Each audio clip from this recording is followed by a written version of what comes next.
nos centramos como docentes en algo que tienen que aprender y vemos como un catalejo y solo vemos eso y nos olvidamos de todo lo que hay alrededor. Y en este caso yo veo, por ejemplo, lengua, matemáticas, inglés, los veo como productos envasados. De 9 a 10 matemáticas, de 10 a 11 inglés, de 11 a 12 ciencias. Y hay veces que hay que ser valiente. Hay muchísima gente que trabaja por proyectos y ahí sí que pido a las administraciones que intenten dar más flexibilidad para que esta gente pueda hacer este tipo de cosas que son extraordinarias. ¿Qué ocurre? Que de 9 a 10 hay una cosa, de 10 a 11 otra y es muy difícil. Pero si es posible, especialmente si uno es tutor, puedes atreverte a romper esos horarios, a romper esos botes y mirad, si se rompen estos botes de estos productos envasados, lo que normalmente encontramos es la vida. La vida es eso y tenemos que enseñar precisamente para la vida. No tenemos que enseñar para que sepan rellenar huecos en inglés. No tenemos que no tenemos que enseñar para que sepan perfectamente analizar una frase sintáctica. Que lo tienen que saber perfecto, pero ¿para qué? ¿Cuál es el más allá? Hay que ir un poco más allá. Y en este momento voy a hacer una referencia a los libros de texto. Muchas veces los libros de texto son una herramienta, no son la guía de la vida. Y para los padres es importante también decirles a todos que no pasa nada si hay días que no hacéis algo del libro. Es una herramienta que yo uso cuando quiero. La tecnología ocurre exactamente lo mismo. Quien piense que no es importante ahora se está poniendo una venda en los ojos. Pero sigue siendo una herramienta. Y no tenemos que usarla todos los días. A veces nos vendrá muy bien. Claro, con la tecnología ha venido que ahora tenemos muchísimos más recursos para comunicarnos y también se ha aumentado el riesgo de aislamiento. Entonces, lo que tenemos que hacer es invitar a los niños a ver lo positivo de la tecnología y cómo podemos usarla para comunicarnos. Se pueden hacer cosas de forma global. Tenemos que incidir precisamente en invitarles a que usen la tecnología para comunicarse y eso no se nos puede olvidar también. No para meterse dentro, sino para salir y compartir.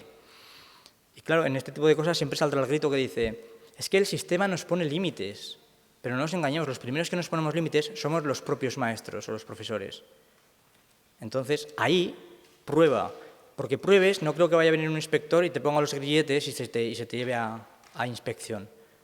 Si tiene que hablar contigo, hablará, porque hay muchos que están dispuestos a dialogar y a entender las cosas que se están haciendo, ¿no? La escuela es una microsociedad, el aula es una microsociedad y es el sitio ideal para detectar los factores de riesgo en muchos casos que vamos a tener, especialmente cuando trabajamos con los niños en manada o en grupo, ¿no? Ahí podemos también cuidar las relaciones con los niños. ¿Cómo cuidar las relaciones con los niños? Pues una vez más hago referencia a las programaciones. Si he de acortarla como sea, la acorto, pero he de encontrar tiempo para hablar con ellos. En primaria, por ejemplo, no hay una hora que dices de tutoría. Pero he de deciros, luego haré referencia a esto también, que si en lugar de dar matemáticas, inglés y lengua una mañana ha sucedido un conflicto y yo quiero hablar de ellos, de eso, me da igual matemáticas y lengua e inglés. Voy a dedicarme a intentar solucionar eso, que para mí el factor humano siempre ha de estar por encima de las notas. Siempre. Por muchas broncas que me lleve. Pero para mí hemos de educar para la vida y eso implica que en clase he de romper algunas reglas para tratar temas de la vida, aunque parezca también paradójico. Esto de que la frase típica de que se educa en casa y se enseña en la escuela, para mí hemos de romper con eso ya. Somos un equipo. Siempre tenemos que ser un equipo. El diálogo tiene que ser muy fluido. Los padres son los primeros modelos para los hijos y los siguientes normalmente somos los maestros. Así que cualquier cosa que se diga en casa va a influir muchísimo a los niños y cualquier cosa que se diga en la escuela va a influir muchísimo en los niños. Así es que el diálogo es fundamental para que intentemos sacar entre todos lo mejor de los niños. En la escuela tenemos una oportunidad muy buena para fomentar la interacción. Un padre puede decirle a su hija: yo quiero que seas empática, o que tú portate bien, ¿no? Y tú te portas bien en clase, o quiero que seas generoso, ¿no? Pero luego llega a la escuela o al aula y es una microsociedad en la cual los roles van variando sin darnos cuenta. Y ahí el papel de los docentes también es fundamental. Se puede trabajar la autoestima, es fundamental trabajar la autoestima con los compañeros. En casa es muy difícil, en clase tenemos esa posibilidad. Porque vuelvo a decir que trabajamos en manada en el sentido positivo. Y se puede fomentar lo que he dicho antes, la cooperación. Si yo os preguntara si os gusta vuestro trabajo, obviamente es que sí.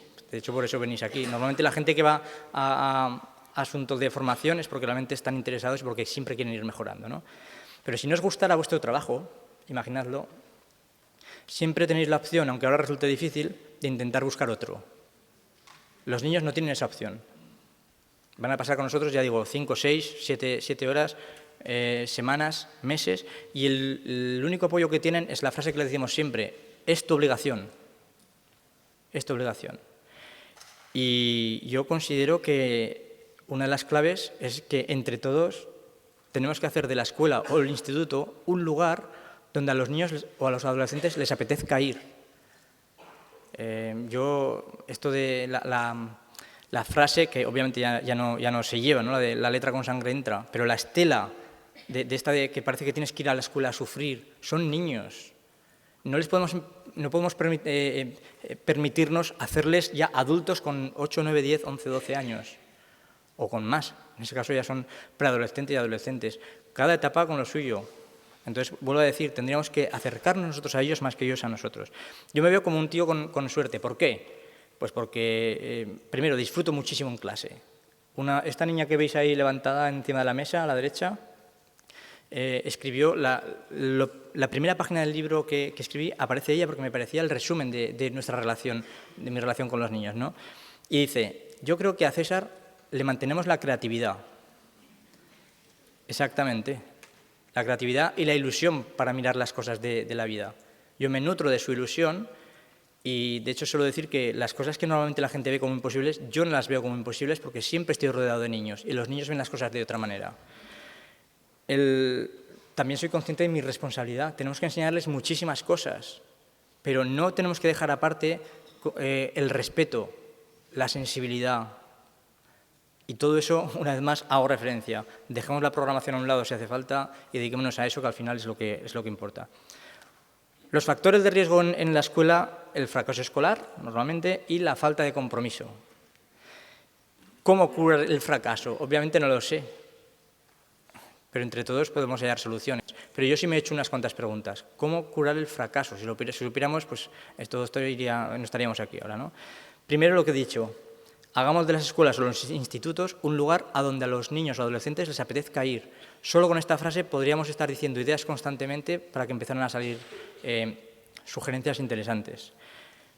Tema de los deberes. Obviamente soy maestro y tengo que hablar de los deberes. Esta tarde habrá miles de niños también que estén haciendo deberes hasta la hora de cenar. Mañana llegarán a la escuela, saldrán, comerán y estarán haciendo deberes hasta la hora de cenar. Así constantemente. Y yo, si nos pusiéramos también en su lugar, ahora veamos, trabajamos en una oficina todos, vamos a comer, nos llevamos el trabajo de la oficina hasta casa, estamos haciendo el trabajo de la oficina, cenamos y a dormir. Es imposible que encuentren motivación, es imposible que tengan hambre por volver al día siguiente.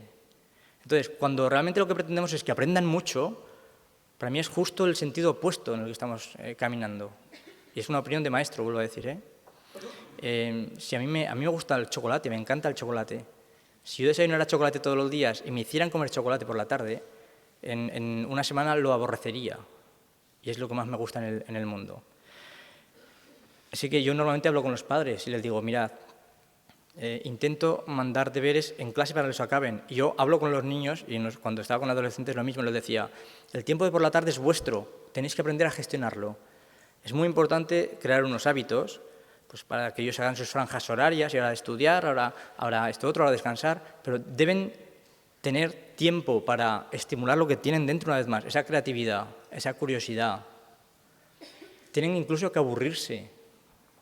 Permitámosles que se aburran de vez en cuando, no pasa nada, No pasa nada. De hecho, cuando uno se aburre es cuando empiezan a salir ideas interesantes.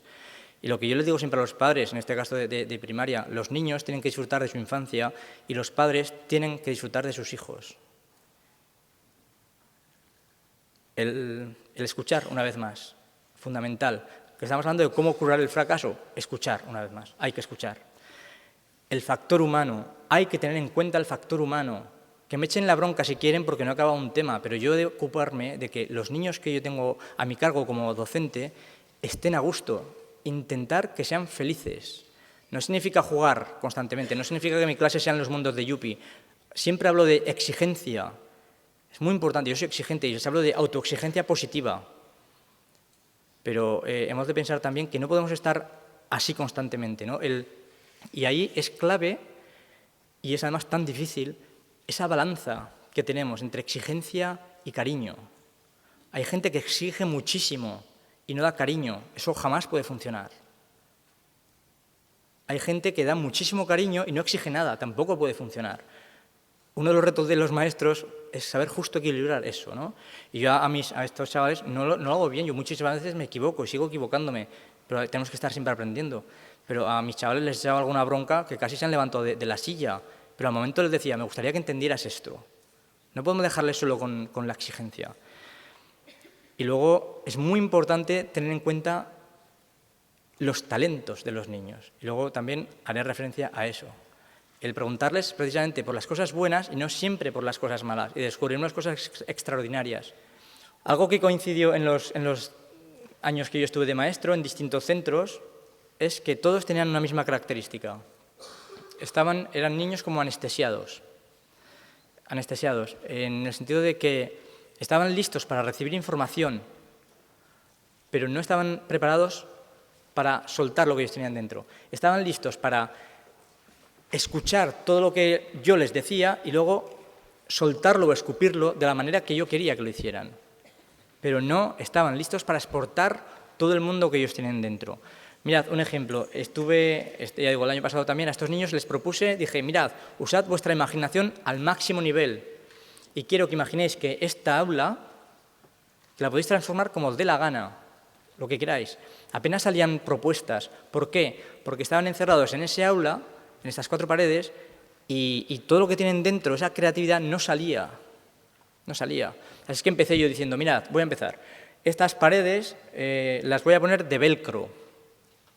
Las pondré de velcro. ¿Para qué? Pues para que cuando yo me cabré con cada uno de vosotros, lo lanzaré a la pared y se quedará así ahí. Yo me imaginaba la pared llena de niños, así.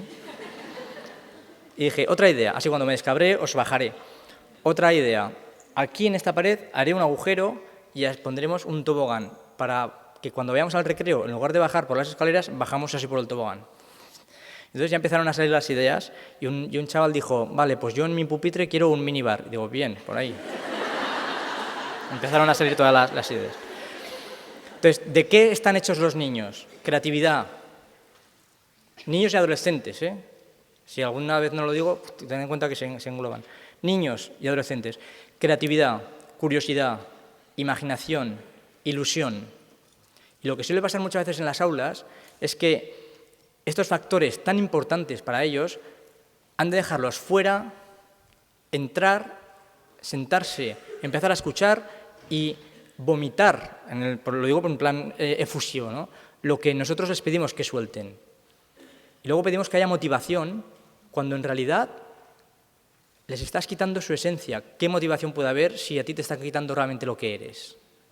Así que entre todos los docentes tenemos que abrir una vez más esa puerta para permitir que todo lo que tienen los niños y los adolescentes salga. Será el momento en el que ellos se sientan a gusto en clase igual que fuera de clase. Hemos de pensar también que un niño o un adolescente sin creatividad, sin curiosidad, sin ilusión, pierde parte de su ser. Un niño sin sentirse querido pierde parte de su ser. Así que es fundamental que lo tengamos en cuenta siempre, cada día que vayamos a clase.